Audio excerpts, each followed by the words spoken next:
gone past the 3 o'clock hour, welcoming you to the abridged version of Hard Facts. This is the nation's #1 talk news and sports radio station, and we're broadcasting live from our audiovisual studios right here in Aniekan Crescent, Victoria Island, Lagos. I am Maryann Okon. Thank you for joining us on the show. I hope you did have a great weekend, because I did.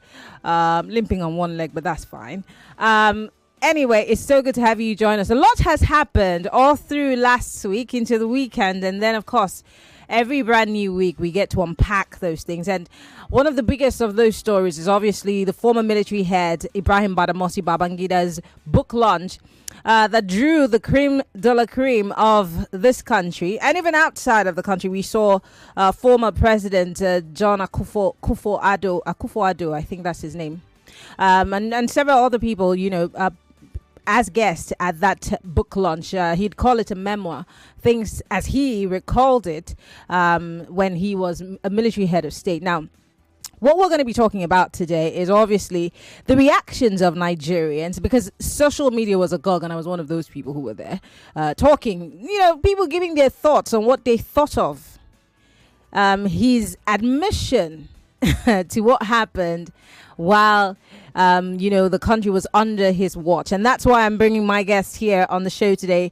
to have this conversation, one of which was one of those people who protested, I won't say rioted, but protested over and over again under the military administration. So he has a clear picture of what happened under IBB. And another is someone who's a public policy enthusiast. He's someone who, is able to talk about and somewhat paint a picture of what Nigeria looks like today. Both of these gentlemen have joined us via Zoom, and we're going to get into the conversation. So once again, welcome to Hard Facts. We're live, facebook.com/Nigeria Info FM.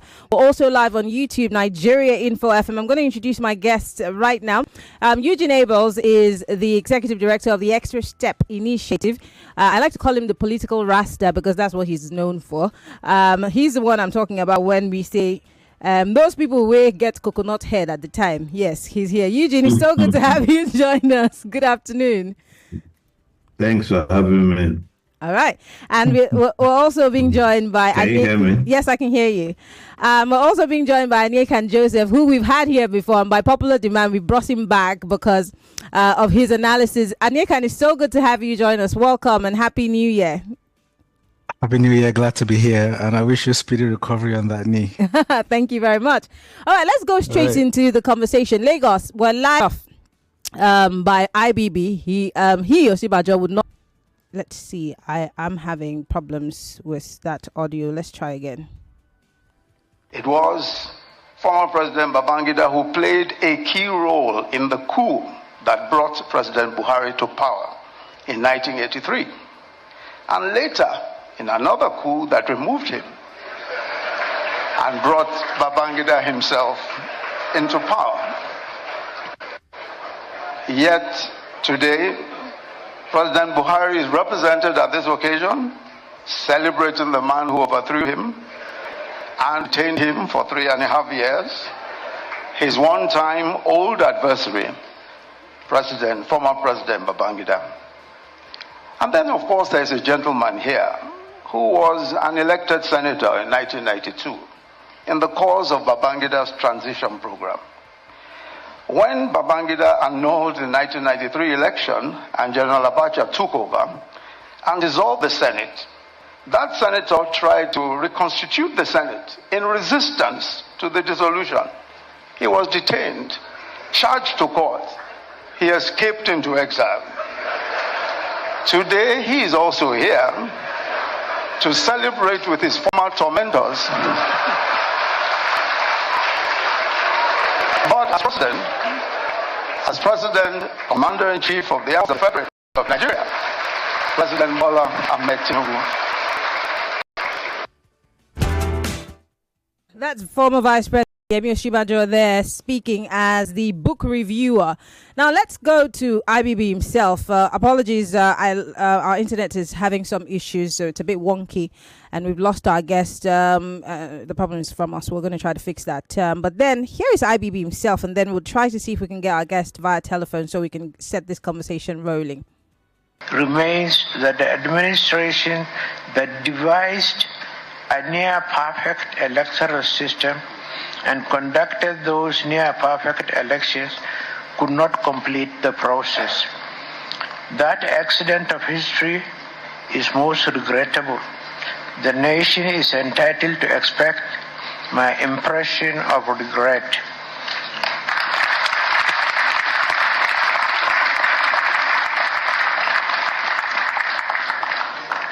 As the leader of the military administration, I accept full responsibility for all decisions taken under my watch.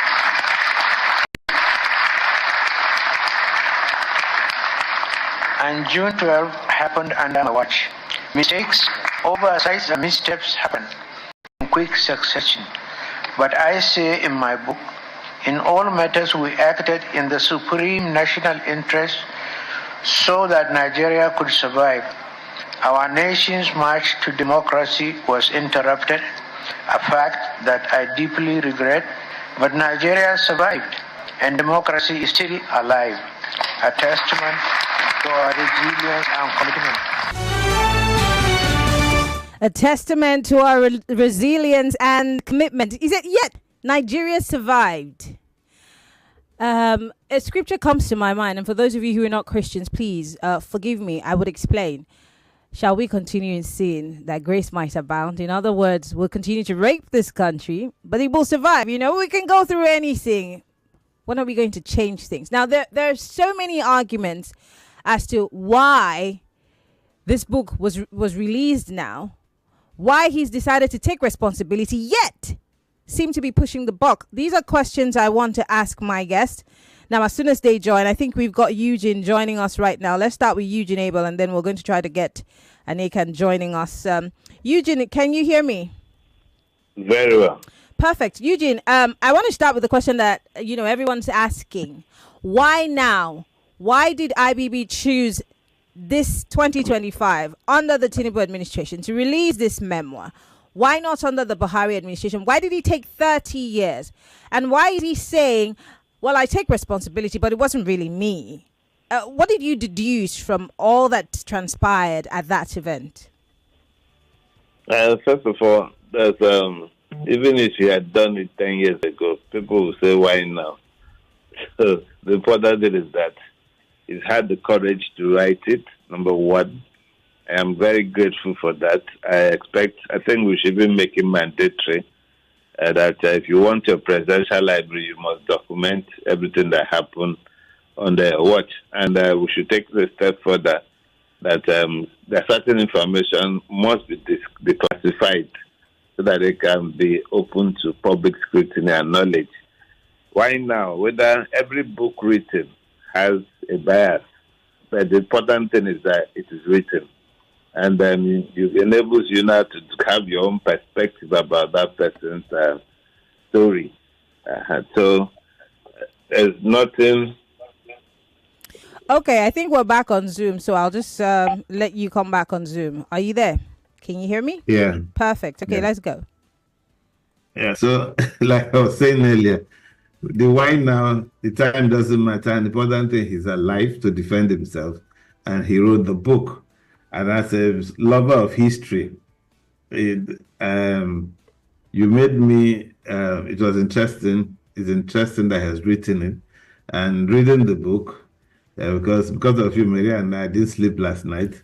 I was busy reading because I found that a lot of people were just getting angry and discussing the book based on other people's views. And most people, the average Nigerian will not read 400 pages. And so by historic, I've learned a couple of things from that book. It opens understanding how they think. And it also reinforces the conversation is that life is for everybody. Everybody has a right to life. But how do you want to be seen in life?